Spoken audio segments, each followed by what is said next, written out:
Then, color light pistachio 09, mga sisi ko.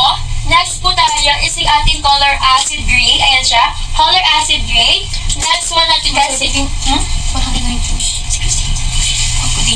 Yes. Ano ang mas better para hindi mahata yung busuan kasi dark shade. Black or midnight. Yes, mga dark shade ba na para hindi sa kasi may mga customers kasi kami guys na mapusuan. So, ang best daw sa kanila, ang best color sa kanila is mga dark shade para hindi halata.